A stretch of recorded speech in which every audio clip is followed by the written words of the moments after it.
Star Citizen has had a surprise Alpha 3.17.5 patch that's being tested and that's going to be released next week. And we also have the Siege of Orison that's been tested for that. Back on Alpha 3.18, though, we've had a XenoThreat event test. So let's take a look at what's going on. There's been an experimental PTU patch 3.17.5 Alpha running. Cloud Imperium have said the main purpose of this build is an updated 3.17.5 release with content inclusions for multiple flare items and the red letter envelopes. We wanted to do a test on the PTU with Siege of Orison as well to see how it's running in this build. Cloud Imperium Games' Xylo added the primary objective of 3.17.5 is to inject the updated Lunar New Year envelope Year of the Rooster for 29.53, alongside a few goodies we plan to give out. These were initially in the 3.18 version, which is obviously not on the live servers yet. Therefore, we're releasing a quick patch 3.17.5 to include those in the live build in preparation for the celebration kicking off next week. So yeah, we're getting a 3.17.5 patch to live next week, and it looks like we're probably going to have the Siege of Orison running until 3.18 goes live, with Xylo saying we will run a dynamic event during the Lunar New Year event regardless of what patch is on the live servers. So it's quite possible that the Lunar New Year and Siege of Orison will also be running when 3.18 goes live. I did see a comment in the forums as well, not to sound ungrateful, but aren't those goodies just going to get wiped whenever 3.18 decides to play nice, or are these in the same vein as Luminaria gifts? So basically what they're saying is, well, what's the point in us getting gifts because we're going to have a wipe with 3.18.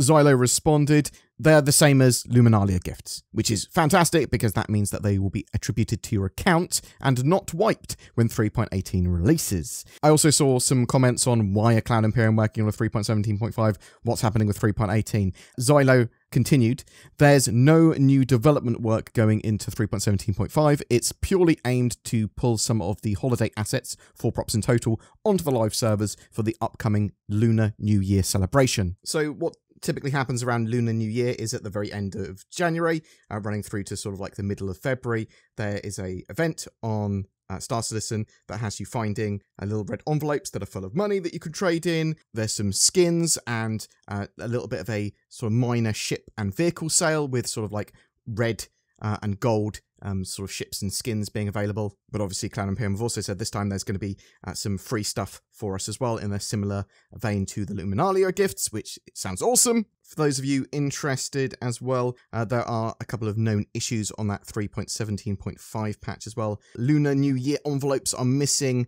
narrative information in trade kiosks. Ground textures will cover the holiday letters, making them harder to find. And some lunar holiday envelopes are hidden underground level. So those envelopes you'll be able to find around points of interest, landing zones, stuff like that, and sell them at kiosks or give them to other players. Also, yesterday or last night, depending on your point of reference, we had a Alpha 3.18 playtest of XenoThreat. I was able to jump in and I had a fantastic time. I didn't play through the whole of XenoThreat. There were bugs. Let's talk about my sort of experience there. So the event started on the server I was waiting on. A load of people travelled to Jericho Station and from there to a nearby gas cloud where many XenoThreat ships laid in wait.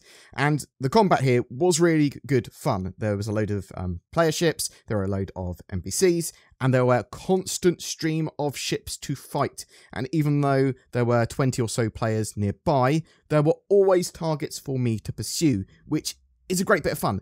It's like Pirate Swarm, but there are other objectives going on as well. There are a couple of hostile players that turned up, but they got munched down by attrition from players shooting them. So really what's going on with the idea of XenoThreat is that it's a 2-part mission with a few things going on. So the first part, you're restocking a military javelin at Jericho Station. It requires you to bring 3 types of cargo that are on board some wrecked starfarers in that gas cloud. So there are loads of XenoThreat ships there that keep jumping in, but there's also enemy NPCs on those starfarers that you need to be aware of, so you need to clear them out and open the doors so you can then move the cargo off.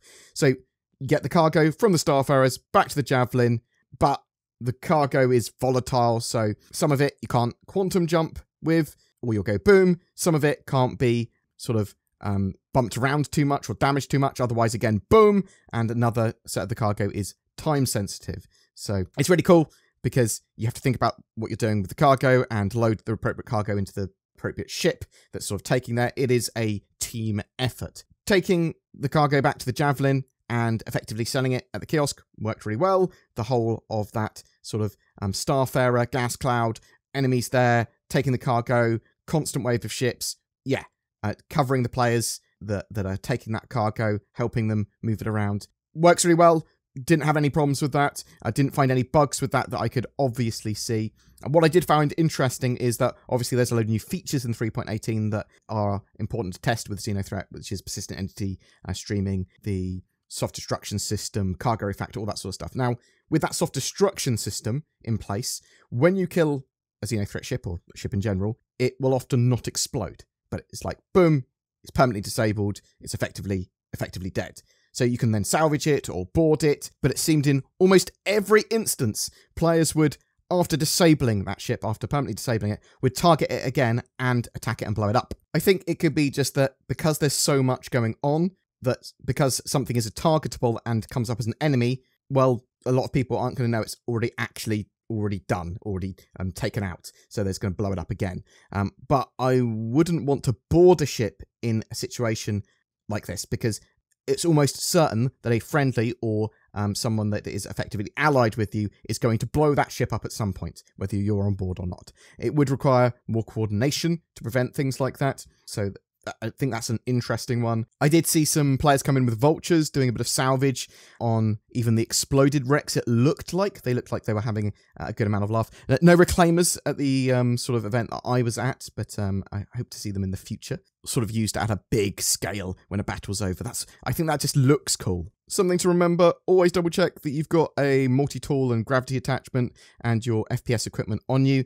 I foolishly forgot to check after logging back on, and I was sort of half naked. I'd somehow taken off my armor and backpack and weapon. Don't know how that happened, but I did. Something that is super useful, though, is that the salvage ships, they can obviously craft multi-tools, gravity attachments, salvage attachments, and they can be pumping those out for players that want to help sort of move cargo and that sort of stuff, but have forgotten to bring their appropriate tools. Yeah, so during that event, occasionally the Javelin's attacked by an Idris and a small fleet at Jericho 2. That all seemed to work from what I could tell. I didn't actually see the Idris get attacked on my server, but I did get the sort of warning that it was being attacked, and it seemed to get solved pretty quickly. However, on my server, the Javelin was not then present for the second part of the sort of fleet battle portion of XenoThreat. Basically, after you've restocked the Javelin, you have to then turn up this fleet battle, and you have to take out some Idrises and a big fleet of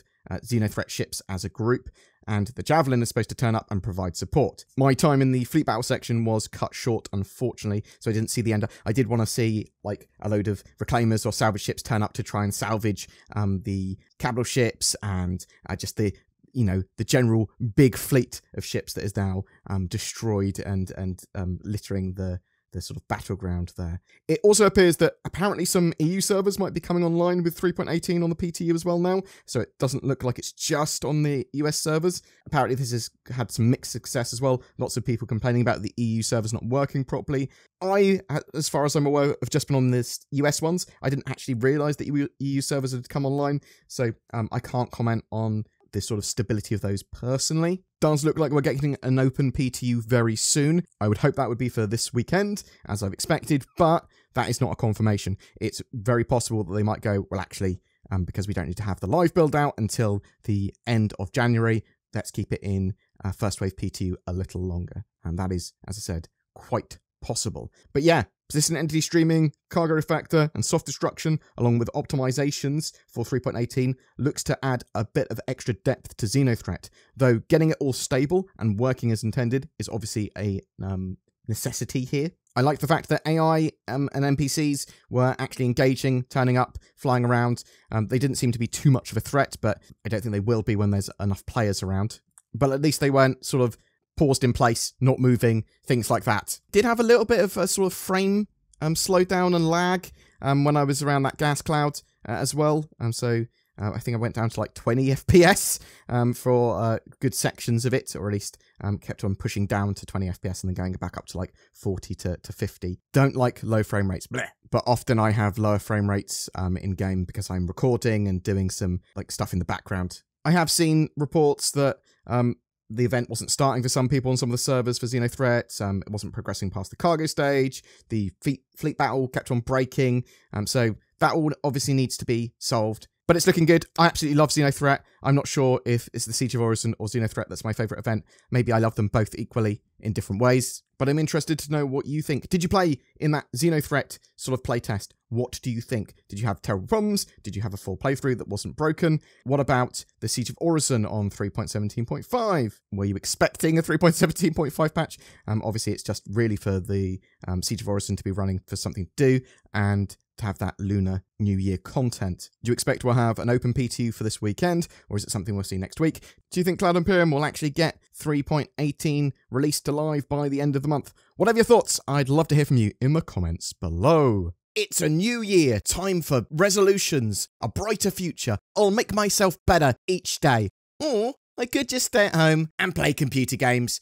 But what if someone steals my house or bank while I'm otherwise preoccupied on the internet? NordVPN.com/BoredGamer. It's probably the best VPN deal of 2023 already. Not only does it provide security, anonymity, and accessibility on the interwebs, but I haven't heard of anyone with NordVPN having their house stolen. Thanks, NordVPN. Now no one will know what type of degenerate anime I watch. Get NordVPN, you filthy animal. You deserve it.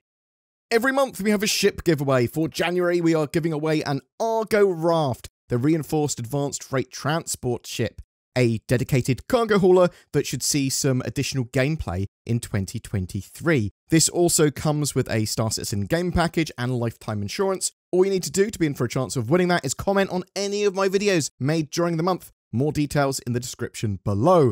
If you'd like to further support the channel, then please consider becoming a YouTube member with the join button under my videos. You could even become a Patreon. There's links below to that. But liking, subscribing, commenting goes a huge way to help the channel grow. Thanks so much for watching, and I hope to see you in the verse.